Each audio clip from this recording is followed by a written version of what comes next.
Catholic schools in all its forms is essential for the church and for society, because it is through Catholic education and formation that we are instilling, passing on the gospel, right? It's that gospel mandate on the Mount of Olives, go and teach to all the nations. So the church has been always about teaching, about education. It does it in a variety of forms, right? It does it through our Catholic schools, that Philadelphia has certainly historically is a leader in Catholic education. We have 15 high schools of the Archdiocese, probably another 10 of private Catholic schools. And then we have about 101 elementary schools rooted in our parishes.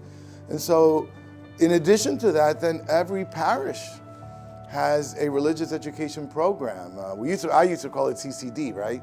And some places call it prep, some places call it faith formation, but they all do the same thing, right?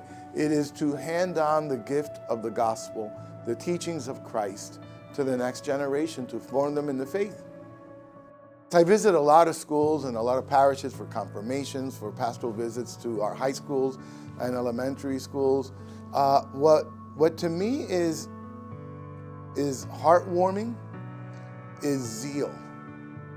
I see a great zeal in their eyes. They want to make the world a better place.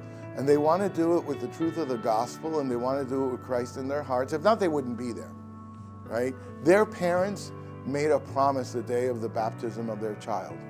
And that promise was that they would come to know Jesus Christ, to love him and to follow him. And by the fact that they're there, their mere presence is a witness to the fact that their parents have tried to be faithful to that promise. During the pandemic, our schools and our religious education programs did not skip a beat. And as the Archbishop of Philadelphia, I could not be prouder of our teachers, our administrators, our DREs, our catechists. Could not be prouder, because they continue to serve the children entrusted to their care. And unlike other sectors of society, we were leaders. We were leaders in this, and within 48 hours, our schools were up and running and doing what they had never done before, and they did it. And actually, other systems, school systems, actually came to the church to kind of inquire, how did you do this? Because it was weeks and weeks later, and they hadn't been able to get up and running.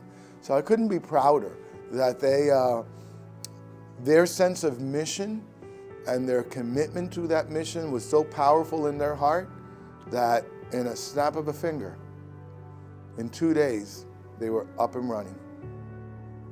How could people support Catholic education? It's actually the other way around, right?